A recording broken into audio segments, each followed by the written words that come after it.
Trasfondo, con Constanza Santamaría. Un podcast original de Radio Pauta, 100.5. La crisis del INDH sigue en la agenda. A la solicitud de remoción por parte de la Cámara de Diputados de la directora Consuelo Contreras y de un consejero, cuyo futuro está en manos de la Corte Suprema, se suma una carta enviada por los jefes de bancada de Chile Vamos a la oficina del Alto Comisionado de las Naciones Unidas para los Derechos Humanos para que, según dice la carta, pueda adoptar medidas respecto al funcionamiento del Instituto Nacional de Derechos Humanos de Chile, el INDH. La semana pasada, en nuestro podcast, hablamos de lo que está pasando, de la crisis o no crisis del INDH, con un protagonista, el exdirector Sergio Mico. Hoy queremos hablar con otra protagonista, tener otra mirada, que es la de la primera directora del INDH y actual diputada del Frente Amplio, Lorena Frías, presidenta de la Comisión, además de Derechos Humanos, de la Cámara Baja. Lorena, bienvenida a Trasfondo. Muchas gracias, Connie. La primera pregunta es, ¿está en crisis el INDH? Sí, yo creo que está en crisis, que eso no se puede negar. ¿De qué se trata esa crisis? Claro, no necesariamente es una crisis interna, pero claramente, digamos, lo que ha ido pasando en el último tiempo, esto de apuntar al INDH como un factor disruptivo en vez de un factor que le da consistencia a la democracia, ha hecho que esté en crisis. También la polarización de la política, el desprestigio de las instituciones, el contexto necesariamente hace parte de la crisis de las instituciones y por otro lado nunca ha estado exento de polémica el instituto, eso tiene que ser así. Bueno, hay una de las causas que tú nombras y que se ha hablado y que sale a cada rato sobre la mesa es la polarización que ha habido en nuestro país y que esto también traspasa y afecta al INDH. Y se habla de la politización del INDH. Sí. Tú dices, de hecho, en una entrevista hace poco que se responsabilizas de la politización del INDH a la gestión de Sergio Mico. ¿Por qué? Que fue justamente la gestión durante el estallido social. Porque a partir del mandato de Sergio Mico, lo que hubo es la introducción del clivaje izquierda-derecha, que antes no era el principal, si bien hay sensibilidades. Y eso significó un abanderamiento que iba a la par con la polarización que había en la política, sobre todo en el contexto de estallido que marcó también el inicio, diría yo, de esta polarización. Sumado a eso, una gestión política interna carente de acuerdos y de unanimidad para ir sacando los temas o buscando los mínimos comunes a todos. Me parece que eso fue clave y seguir hablando de si está más a la izquierda o está más a la derecha el instituto, le hace muy mal, porque finalmente el instituto es transversal. Pero eso es lo que algunos cuestionan hoy día, pero ya vamos a hablar de eso. Pero simplemente quiero hacer un punto con que tuvimos, digamos, en nuestro podcast de la semana pasada a Sergio Mico, y cuando yo le pregunté sobre esto, sobre su responsabilidad en la politización, primero él defendió, dijo, de la politización es algo lógico que está en todo instituto, en todo organismo, digamos, que se dedica, como en el caso de los derechos humanos, no es raro que exista una politización, si estamos hablando de políticas públicas. Claro, dijo, tal vez si hablamos de una partidización, es lo que se debiera evitar, ¿cierto? Pero él se defiende diciendo que desde el minuto en que él llega al instituto, y también hay que entender el contexto, que es bien distinto al contexto que han tenido, por ejemplo, que tuviste tú como primera directora. Podemos hablar de eso, pero le hicieron la vida imposible por el hecho, él dice, porque yo no era de izquierda. Él se define como de centro izquierda y tiene una historia así, pero de demócrata cristiano, ya no, pero de toda la vida. Dice, yo era el primero que no soy de izquierda y me hicieron la vida imposible, y bueno, recordemos que estuvo tomada durante meses en la sede del organismo por la ACES en su minuto, ejerciendo presión por varias cosas, por establecer, por ejemplo, que hubo violaciones sistemáticas a los derechos humanos. Entonces, finalmente, ¿cuánta responsabilidad tiene él mismo? ¿O cuánto que le hicieron, como él dice, la guerra interna y externa por el hecho de no ser de izquierda? A ver, yo creo que externa te la pueden hacer. La vida de un director, directora de derechos humanos nunca va a ser muy fácil y no te vas a conquistar amigos en espacios de poder desde el Instituto Nacional de Derechos Humanos. Esa es la primera cosa. Pero una cosa es no conquistarse amigos y otra cosa es que te hagan la vida imposible. Yo no tengo tan claro que eso sea así, porque en el instituto, por lo menos hasta que yo estuve, el grupo que había era muy profesional y por último, digamos, las directrices las da el consejo y las implementa el director. Por lo tanto, es un juicio, digamos, que está hecho desde dentro. La verdad es que a mí me parece que, por lo menos, lo que uno ha visto de los equipos, de cómo trabajaron, de cómo se jugaron durante el estallido social, etcétera, parece como muy cohesionado y no se traslucieron hacia afuera esto de que le hicieron la vida imposible. Ya, él decía que sí reconocía, como dentro de los mea culpa o cosas que no se hicieron bien, que él dijo, yo reconozco que me atrincheré. Me atrincheré porque como que no tuve otra salida y eso no debería haber ocurrido. O sea, sí, yo creo que no a esta altura. Mira, yo creo que Sergio Mico no tiene que victimizarse, digamos, en este punto. Yo creo que había un contexto complejo, creo que sí se partidizó. Cuando yo tomé noticias de cosas que pasaban en el instituto, eventualmente había mucha fricción respecto de que se les preguntaba la militancia a las personas internamente antes de darle o de asumir cargos o puestos de trabajo, cuestión que en mi caso no pasó nunca. Y como te digo, el hecho de que no se haya podido, y eso es una potestad que tiene el director, generar acuerdos necesarios para robustecer en un contexto tan complejo como fueron las violaciones durante el estallido social, me parece que es responsabilidad de Sergio Mico. Ahora, el hecho de que hoy día el Instituto, el INDH, esté en crisis, tiene su origen, esta crisis tiene su origen en ese momento. Antes no existían esos problemas, antes del estallido social, antes de Sergio Mico, el instituto, a tu juicio, era un instituto completamente transversal en cuanto a la defensa, digamos, de los derechos humanos y a la forma en que estaba constituido el Consejo. O sea, el Consejo hay quienes dicen que la politización del instituto partió contigo. Supongo, como primera directora. Sí, escuché a alguien decirlo anoche. No era una taza de leche antes de Sergio Mico, porque acuérdate que a mí también me quisieron remover del instituto y quisieron hacerlo los mismos sectores de ahora por abrir un programa de observación a la función policial.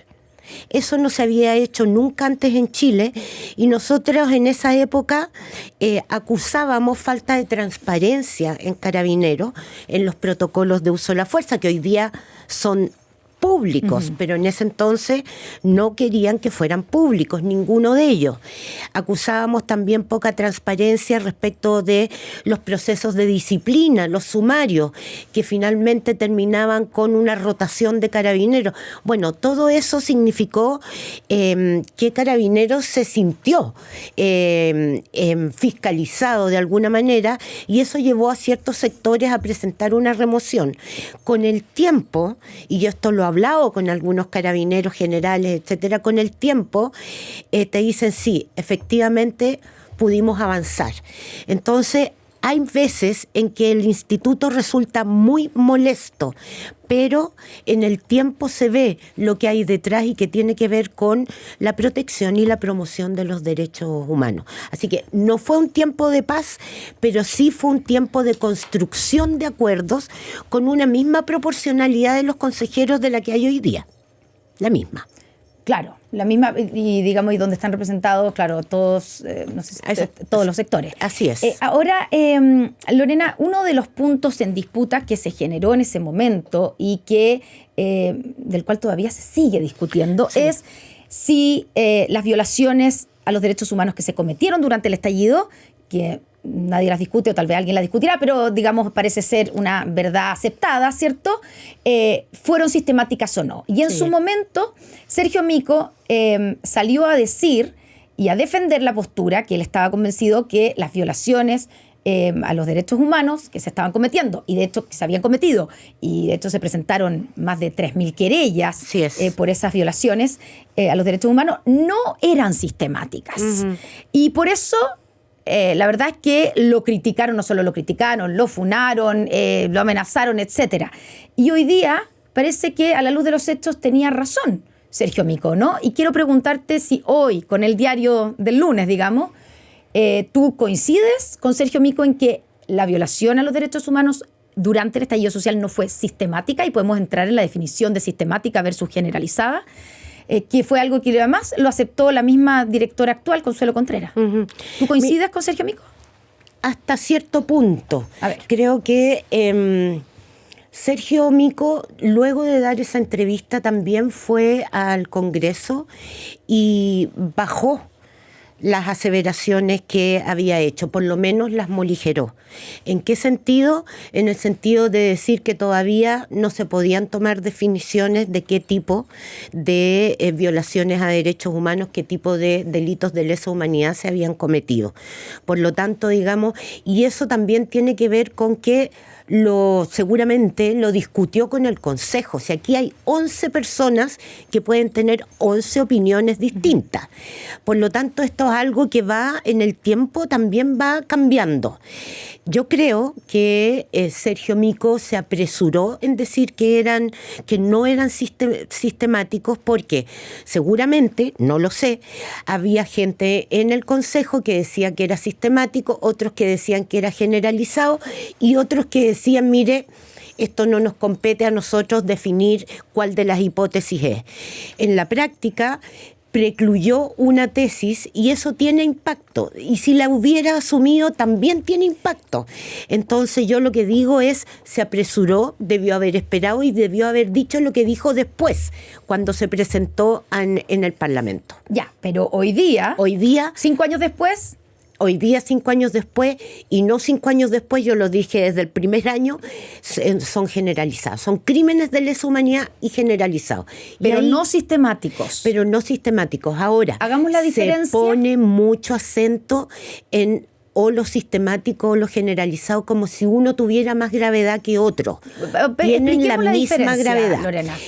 La generalidad significa que tú tienes un plan más o menos articulado de atacar a un gran número de personas a través de distintos delitos por parte de agentes del Estado o de particulares con su tolerancia.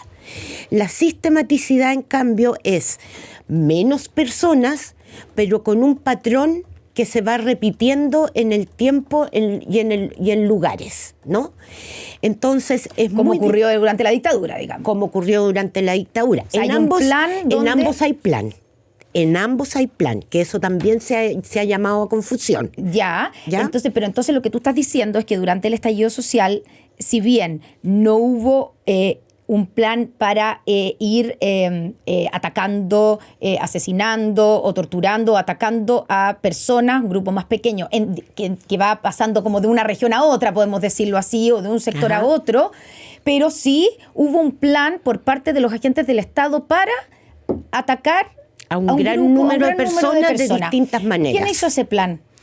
Mi hipótesis es que eso está más vinculado a la jerarquía, a los altos mandos de Carabineros. No digamos a las autoridades políticas. No a las autoridades políticas. Ya, o sea, tu tesis es que quien estaba en ese minuto a cargo del comandante en jefe, digamos, el general director de Carabineros. Así es. Ya, no el general que estaba a cargo de las fuerzas en la calle, digamos, que también podría haber sido. Podría haber sido, pero ahí la Carabineros es un mando militar y jerárquico. Digamos, al general Yáñez lo están precisamente... Por omisión, sí. Claro, es por omisión, es por otra cosa.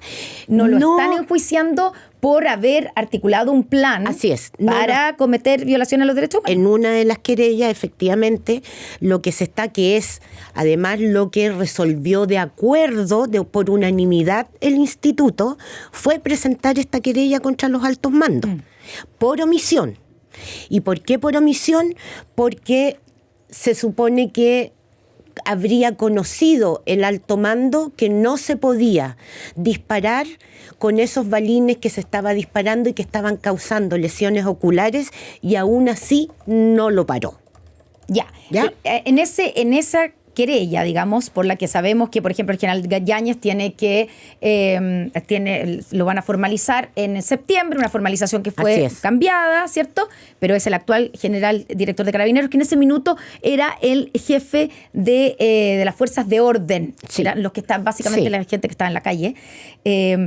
A él y también al entonces general director de Carabineros, que era Mario Rosas. Sí. Los dos están siendo investigados. Pero, de nuevo, es por omisión, como tú bien explicas, porque según lo que se establece, ellos debieran haber sabido o sabían que no se podía disparar con estos balines, no hicieron nada y terminaron la cantidad que sabemos de personas con daño ocular, algunos incluso con pérdida completa de la visión. O atentado a la integridad física, homicidios, etcétera. Ok, pero eso es distinto a que se les acuse de hacer un plan a los mandos de Carabineros para atacar a una gran cantidad de gente, que es la tesis que tú sostienes. Que es la tesis que divide entre estas violaciones fueron graves y numerosas versus estas violaciones son crímenes de lesa humanidad. Esa es la gran distinción. Estás escuchando un podcast original de Radio Pauta 100.5. ¿Con qué argumento tú sostienes la tesis de que aquí hubo violaciones generalizadas? Bueno, yo creo que porque eso generalizada, eso no está en la justicia. Por supuesto, y eso es... Y con un plan. No, hay una querella por crímenes de lesa humanidad. Pero yo lo que sostengo es que primero, el número de personas fue clarísimo, digamos, más de 3.000 querellas, más de 15.000 personas detenidas ilegalmente. Pero 3.000 querellas de las que hay 33 condenas. Porque no ha llegado... Porque no se ha avanzado además mucho en estos temas. Segundo, porque hay una... Digamos, lo único que quiero dejar en claro es que el hecho de que haya una querella no significa necesariamente que eso haya ocurrido. Por supuesto, ¿cierto? Por supuesto. Son hipótesis que son finalmente el juez el que va a definir. Creo también que hubo un grado de articulación entre Carabineros para sostener una misma forma de enfrentar el problema en todas las regiones del país. Y eso se traduce, por ejemplo, en que no solo hubo estallidos oculares en la región metropolitana, los hubo en todas las regiones, ¿no? Entonces, ¿tú crees que como parte de ese plan hubo una orden de a los mandos medios, disuadirlos con escopetas antidisturbios contra los ojos? Mientras le llegaban, disuadirlos con escopetas antidisturbios. Mientras le llegaban los oficios que decían, oiga, están apareciendo muchas lesiones, nadie dijo pare. Por lo tanto, se reafirma que la orden estaba dada. Ahora, todo eso hay que comprobarlo, pero claramente yo soy más de esa hipótesis. Ya, pero sí coincides tanto con Sergio Mico como con Consuelo Contreras, actual directora del NDH, de que aquí no hubo violaciones sistemáticas a los derechos humanos. No. Podrían haber algunos elementos. Mira, ¿sabes lo que pasa, Connie? Que en esto no hay juicios absolutos. Porque no científico, dices tú, pero en la medida que te va llegando y que tienes la información... Pero hoy día tenemos la información más o menos, ¿o no? De lo que pasó. Todavía ni siquiera tenemos un número claro de personas afectadas. Ya, pero como no hay información suficiente como para descartar que aquí existió un plan como existió en la dictadura. Es que no estoy comparando y no voy a comparar esto, porque en la dictadura tú tenías un plan que involucraba desde el dictador hacia abajo, con presupuesto especial para cometer crímenes de lesa humanidad. Realmente es un Estado terrorista. Hoy día no estamos hablando de eso. Estamos hablando de que, eventualmente, si son crímenes de lesa humanidad, Carabineros de Chile, a través de su alto mando, quiso parar esto de una manera que logró transformarse, digamos, en la afectación de miles de chilenos con delitos que son graves y bajo la idea de un plan para reprimir este tipo de situaciones. Eso. Y Lorena, en ese sentido, para terminar y pasar a, digamos, porque eso es como el origen, digamos, de lo que hoy día hablamos de la crisis, pero que fue muy importante.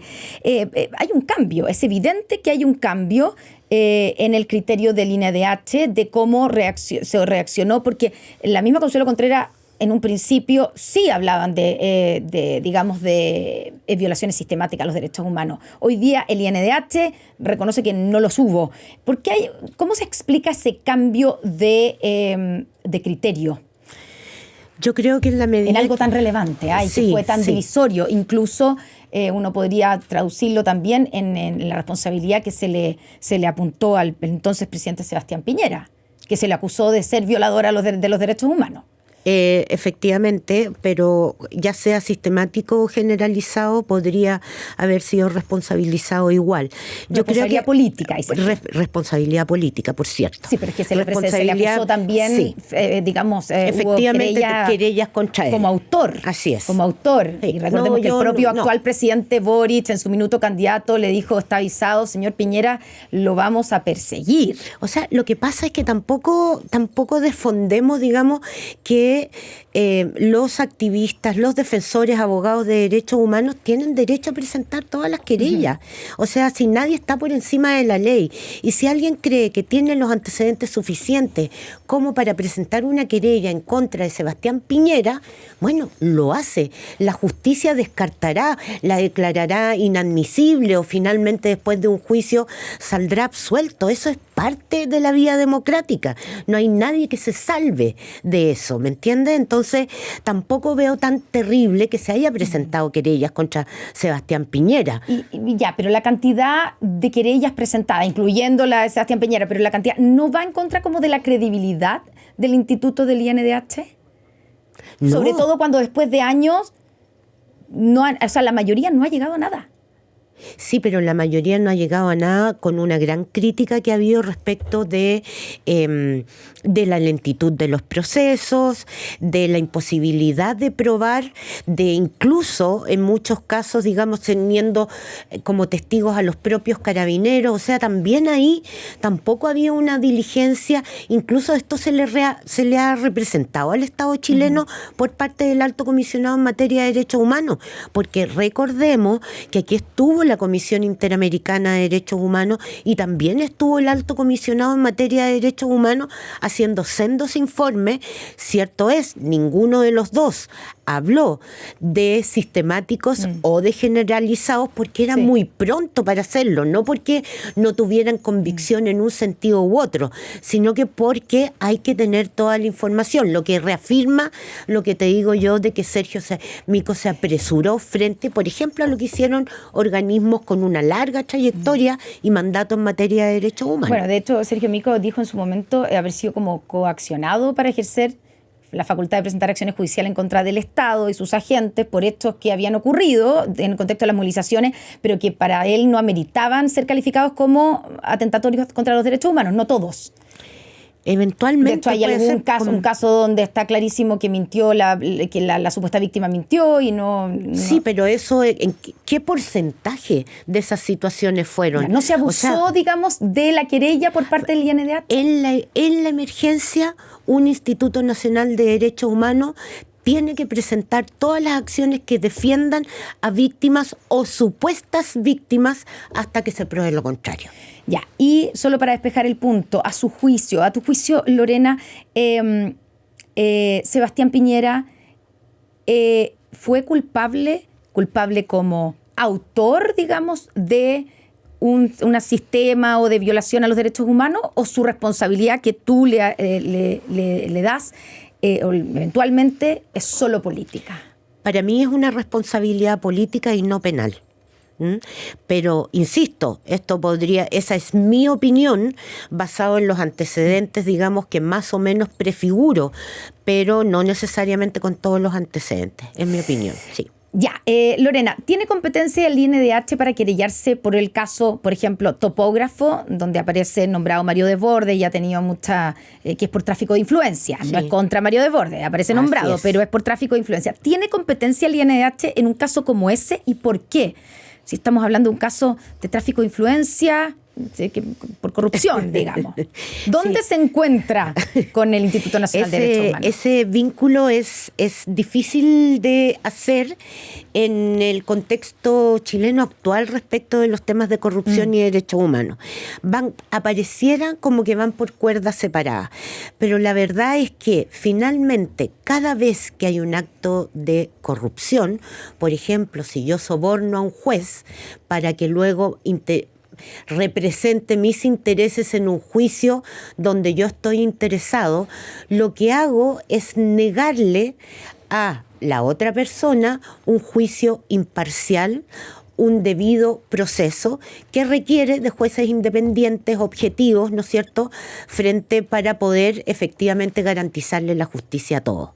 Esa es la tesis de fondo y en simple que hay detrás de esa querella, de la querella, digamos, que por tráfico de influencia frente a los que resultan responsables, que en buenas cuentas tienen que ser funcionarios públicos, por ende es respecto al juez Poblete. Ya, ¿no es una utilización política por parte del INDH?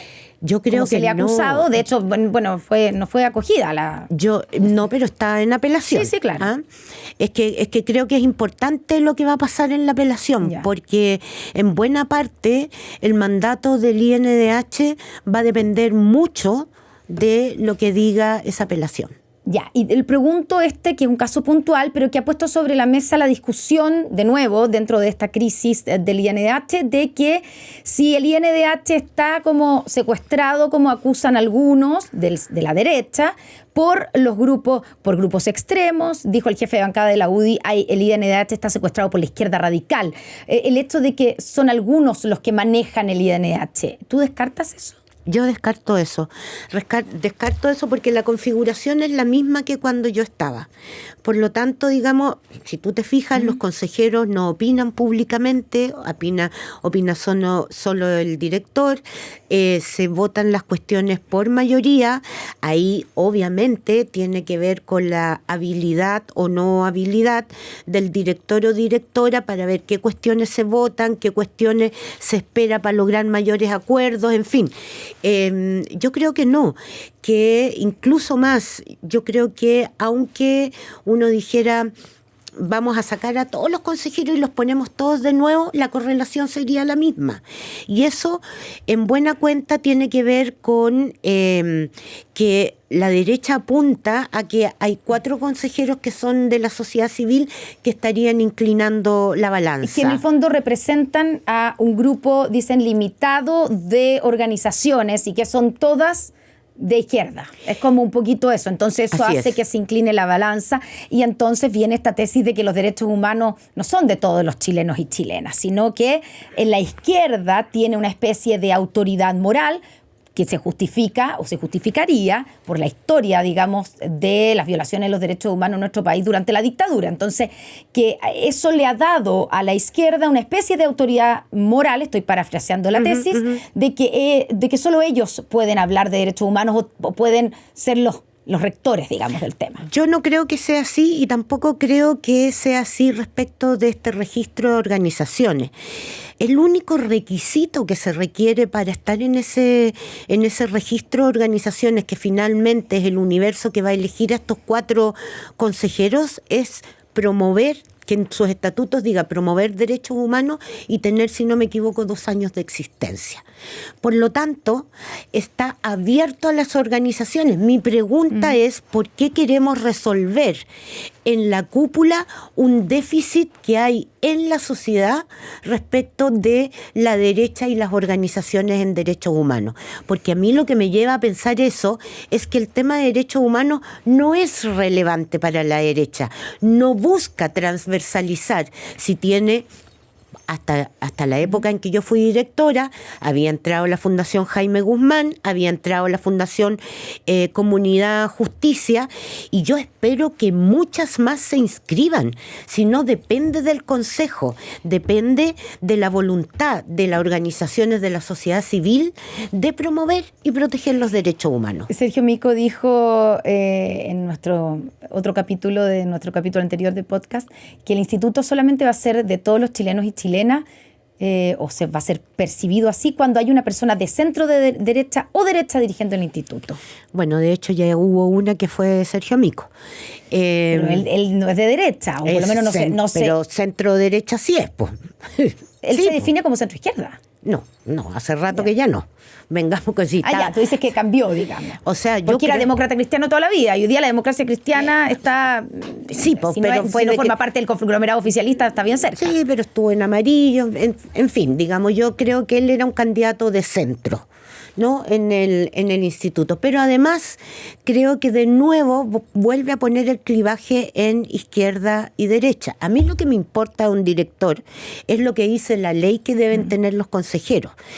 Conocimiento en materia de derechos humanos o larga trayectoria en materia de promoción y protección de los derechos humanos. ¿Y ahí no hay mucha gente de derecha que cumple esos requisitos? Bueno, estaba Miguel Luis Amunate, que fue propuesto en su minuto. Y efectivamente él estuvo los 6 años que yo estuve en el Consejo. ¿Y a ti te parecería, Manuel por ejemplo, Núñez, no sé si hoy día, pero Miguel Luis Amunate, que es una persona de centro derecha, él podría ser un director del INDH? Él podría ser. Manuel Núñez, también un consejero que de derecha, que hoy día está en el Tribunal Constitucional. O sea, hay gente. El punto no es generalizar, el punto es más bien cuáles son los méritos para que tus pares te elijan como tal. ¿Y cómo te imaginas, Lorena, el INDH del futuro en esos términos, pensando en superar esta crisis? ¿No debiera haber algún cambio en el Consejo, en la composición del Consejo, o tú encuentras que está bien como está? Lo que pasa es que corremos un riesgo si modificamos la composición como está, porque hoy día cumple efectivamente con los principios de París. Que si bien no son obligatorios, fijan el marco, digamos, y los principales principios para mantener autonomía e independencia de la institución. Y en ese sentido abogan por una amplia participación de la sociedad civil. Entonces yo no estaría por cambiar eso, pero ¿sabes sí que estaría por cambiar? Yo elevaría el quórum para la remoción del director o directora.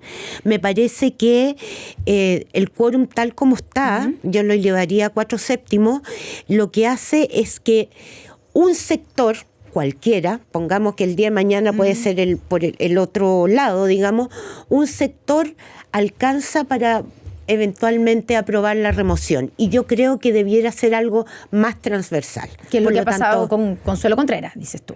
Exactamente. O lo que pasó conmigo en su momento. Claro, pero no hubo remoción finalmente. No hubo remoción. Y no se llegó a esta instancia. No se llegó a la Corte Suprema. No. Porque se rechazó en la Cámara. Claro. Pero de nuevo, es la mayoría de los presentes. Entonces, efectivamente, da para mucho juego. Yo creo que hay que tomárselo un poquito más en serio y eventualmente elevar ese quórum. ¿Tiene que renunciar Consuelo Contreras o no?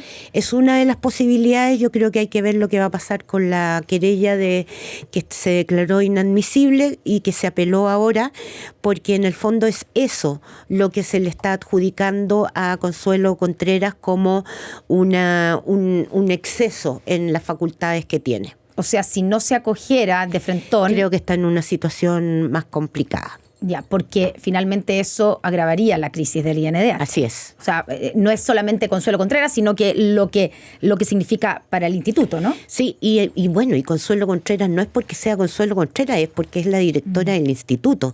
Y en ese sentido, digamos, el que esto se rechace en segunda instancia significa que hay una gestión que se hizo en materia de querella que tuvo un impacto muy negativo en el instituto y que por lo tanto hay un problema con ella como directora. Ya, y para terminar yo te preguntaba cómo te imaginas, digamos, el INDH del futuro. ¿Le falta en ese sentido cierta hoy día cierta credibilidad en algunos sectores. ¿Hay algo que tú crees que tiene que reforzarse para que exista de verdad esta idea de que los derechos humanos son de todos los chilenos y chilenas? Es que sí. ¿O no es labor del INDH o el INDH no tiene nada que ver con eso? Por supuesto que sí, el instituto tiene que ser transversal y yo me acuerdo que esa fue una de las tareas que nos propusimos durante los primeros 6 años, el que el tema de derechos humanos pudiera ser levantado por cualquier persona, independientemente de lo que pensara. Y la verdad es que fuimos avanzando. Yo creo que el Instituto del Futuro